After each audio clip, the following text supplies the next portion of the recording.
La présidente sortante du Brésil a une responsabilité directe dans l'affaire Petrobras. Ainsi s'exprimait hier Marina Silva, la candidate écologiste à l'élection présidentielle. Élection présidentielle également en Bolivie, le président sortant Evo Morales donné grand favori.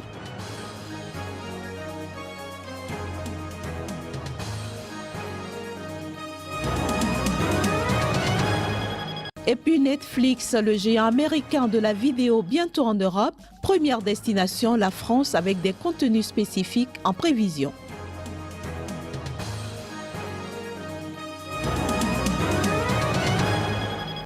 Madame, Monsieur, bonjour et bienvenue dans cette édition. Une édition que nous ouvrons avec les nouvelles du procès d'Oscar Pistorius.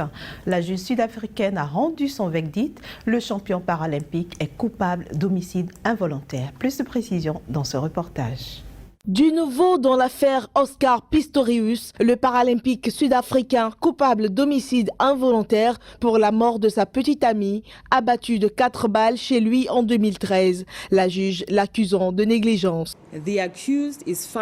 L'accusé est reconnu non coupable, mais est reconnu coupable d'homicide involontaire. L'accusation n'a pas réussi à prouver que l'accusé avait une intention hostile en possédant des munitions. Il ne peut donc être jugé coupable sur ce point.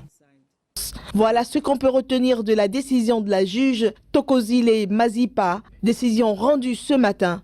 Le même Oscar Pistorius, suivi pour usage de son arme dans des lieux publics, a été déclaré coupable ce vendredi par la juge dans l'un des incidents. 2 affaires ainsi qu'un dossier de possession illégale de munitions qui était joint à la procédure principale pour la mort de sa petite amie Riva Steenkamp. Dans l'affaire du coup de feu tiré par inadvertance dans un restaurant bondé de Johannesburg, quelques semaines avant le meurtre de sa petite amie en 2013, la juge l'a déclaré coupable. Au Brésil, l'affaire Petrobras continue de défrayer la chronique. La candidate Marina Silva, deuxième dans les intentions de vote derrière la présidente sortante, estime que cette dernière a une responsabilité directe dans ce scandale, un scandale de pots de vin qu'aurait versé Petrobras entre 2004 et 2012 à des dizaines de députés ou sénateurs de la coalition au pouvoir. Après Aécio Neves, candidat du PSDB à l'élection présidentielle au Brésil, c'est la candidate écologiste Marina Silva qui donne de la voix dans l'affaire Petrobras. Pour elle, la présidente sortante y a une responsabilité directe. Ce que je dis, c'est qu'elle a une responsabilité politique. Je ne cesserai jamais de dire qu'elle a personnellement une responsabilité directe. Je ne fais pas ce que je dénonce, je veux juste combattre le mensonge. Pour combattre le mensonge, Marina Silva veut pouvoir remporter les élections du 5 octobre. Pour autant, c'est le Brésil qui triomphera selon la candidate écologiste. Je ne veux pas la défaite de Dilma, je ne veux pas la défaite d'Aécio. Ce que je veux, c'est la victoire du Brésil. Notons que Marina Silva arrive deuxième dans les intentions de vote derrière la présidente sortante Dilma Rousseff. Le social-démocrate Aécio Neves se positionne quant à lui en 3e position.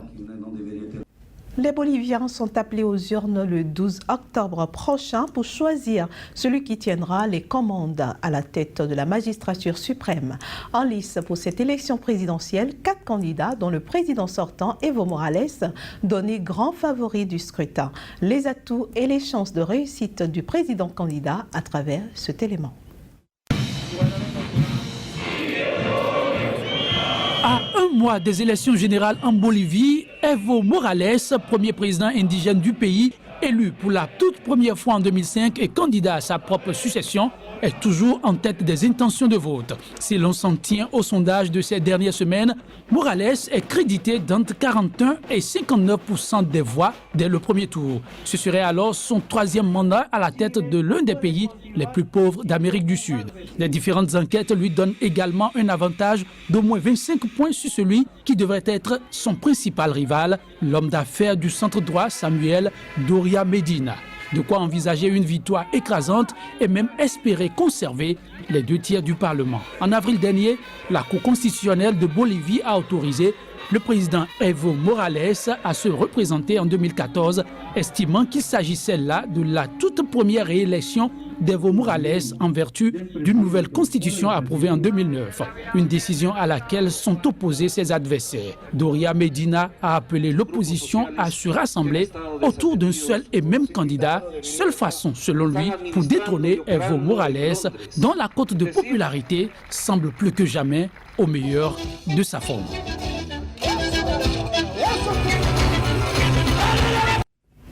Direction l'Argentine, la Chambre des députés a approuvé mercredi la loi autorisant le transfert du lieu d'encaissement des remboursements de la dette de l'Argentine envers New York. Ce vote permettra notamment à ce pays d'éviter tout éventuel blocage judiciaire en cas de non-paiement de ses dettes aux États-Unis. Ces applaudissements nourris restent l'expression tangible du sentiment de soulagement qu'est celui de la plupart de ces députés. Passant 34 voix pour, 99 contre et 5 abstentions, ils ont approuvé la loi autorisant le paiement de la dette à polémique ailleurs qu'aux États-Unis. Avec cette loi, l'Argentine souhaite éviter d'être empêchée d'honorer sa dette restructurée avant une prochaine échéance. La justice américaine a en effet exigé que Buenos Aires paie les fonds vautours qui ont refusé toute restructuration de leurs créances avant de procéder à tout remboursement des autres créanciers. Le dernier remboursement de dette argentine aux créanciers privés d'un montant de 539 millions de dollars est bloqué depuis le 26 juin sur un compte de la Bank of New York sur décision du juge américain Thomas Dreiser. Pour les députés appartenant à la coalition du centre-gauche au pouvoir, il était temps de cesser de tergiverser. Il faut bien tourner la page. À un certain moment, il faut mettre fin à cette dette qui remonte aux années 30. Je n'étais pas née encore et pourtant maintenant je suis en train de la payer. Mon fils la payera et peut-être mes petits-enfants vont payer eux aussi. Donc, je pense que c'est la bonne façon pour en finir avec tout ça et que les Argentins soient capables de marcher la tête haute et de dire « Voilà, nous avons payé, c'est fini ». L'opposition, quant à elle, fait toute une autre lecture de la situation. À son avis, le vote de la loi ne réglera pas le problème créé par la décision du juge. Non, je ne pense pas que cette loi soit la bonne solution. Parce que ce n'est qu'une solution à un niveau national.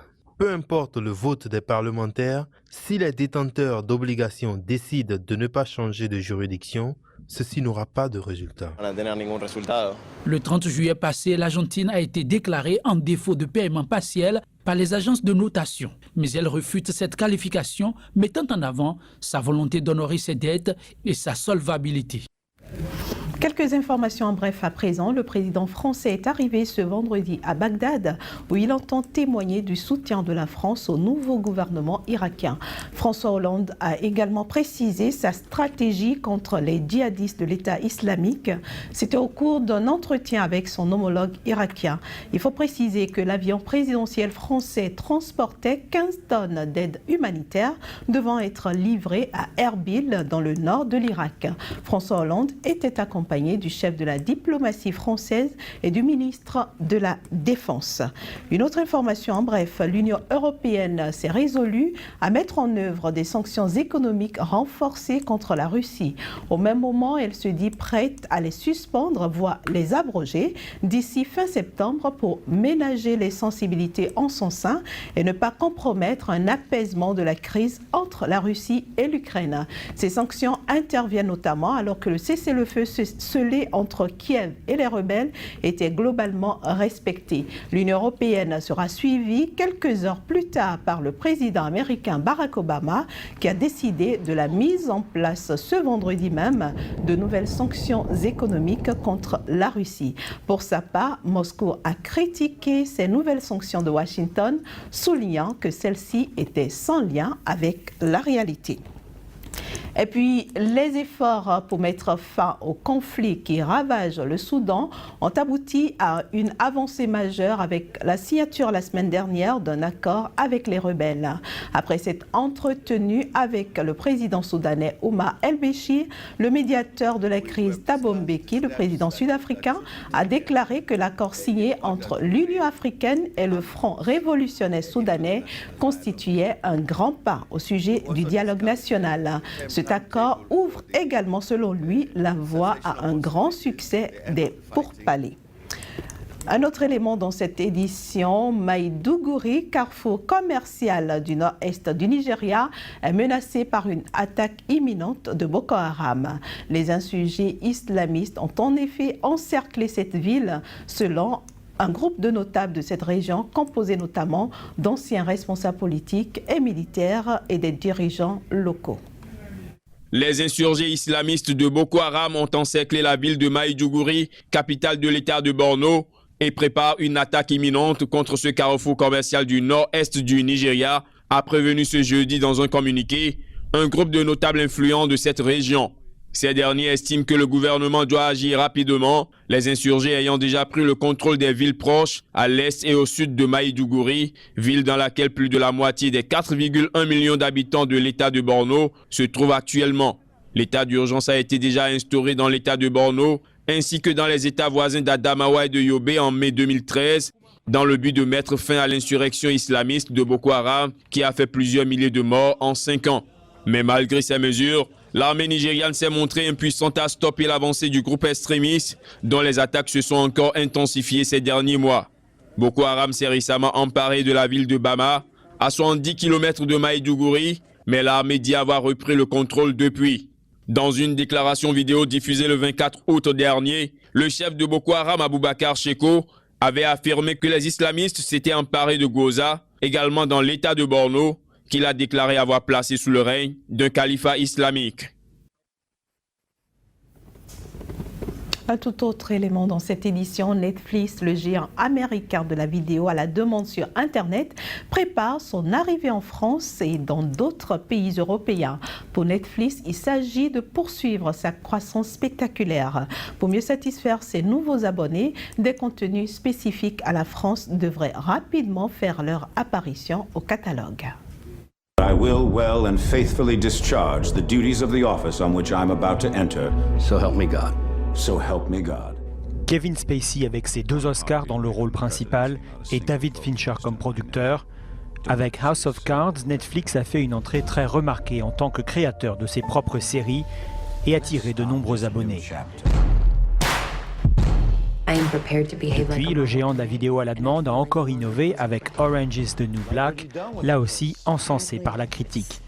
Une stratégie que Netflix devrait répéter en Europe.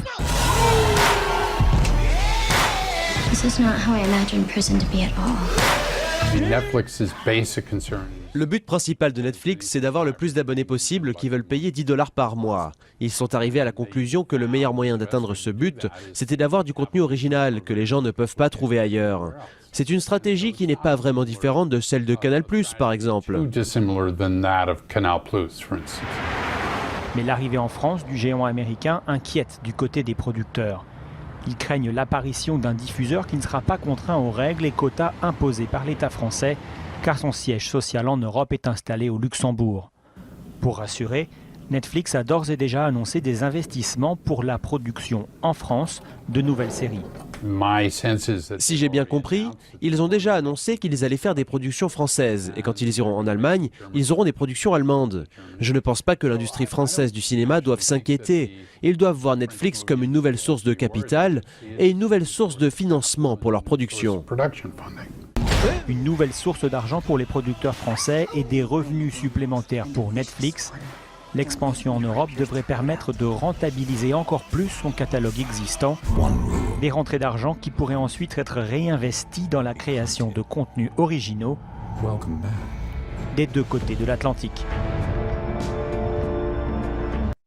Peu de sport pour refermer cette édition. François Hollande a décrété jeudi une mobilisation générale autour de l'organisation de l'Euro 2016 de football. Cet événement festif destiné à rendre la France heureuse et fière est désormais érigé en cause nationale à l'heure où le président français traverse la pire crise de son mandat. Entouré de Manuel Valls et de 6 ministres, le président français a martelé sa demande aux maires des 10 villes hôtes des matchs de l'Euro et aux dirigeants du football français et européen invités à déjeuner à l'Élysée. Il s'agit de faire de l'organisation de l'Euro 2016, au-delà d'un simple événement sportif, une cause nationale. Grâce à l'Euro, nous allons rattraper ce retard. Et c'est une chance pour la France, une chance pour les villes, une chance aussi pour notre football. Car il ne peut pas y avoir de grands clubs européens s'il n'y a pas de grands stades. C'est une chance également pour nos territoires, puisque des millions de touristes vont venir dans les 10 villes hôtes de l'Euro, et nous espérons que nous pourrons donner la meilleure image qui soit, ce qui exigera une mobilisation de tous les acteurs, de tous les partenaires. La France, à l'occasion de l'Euro, doit montrer son plus beau visage, doit être la plus belle vitrine qui soit, y compris pour nos industriels. Étaient également présents aux côtés des politiques, des anciennes gloires du football français. Platini et Deschamps, tous deux anciens capitaines des Bleus, semblent déjà avoir pris la mesure de la mission que leur confie le chef de l'État. Au niveau de l'organisation, c'est facile. On a l'habitude, Jacques Lambert a l'habitude, l'UEFA a l'habitude d'organiser les compétitions. C'est pas ça le plus important. L'important, c'est que la France gagne. C'est que la France soit fière qu'il y ait un euro et c'est que la France soit heureuse qu'il y ait un euro parce qu'il y aura des centaines de milliers de gens qui vont venir. Alors soyons à la hauteur de l'événement. Voilà, c'était ça le rassemblement de M. Hollande aujourd'hui. L'accumulation d'annonces désastreuses pour sa cote de popularité a sans doute largement contribué à l'intérêt appuyé de François Hollande pour un événement qui ne débutera que dans 21 mois. Madame, Monsieur, ce sera tout pour cette édition. Merci de votre aimable attention. Au revoir.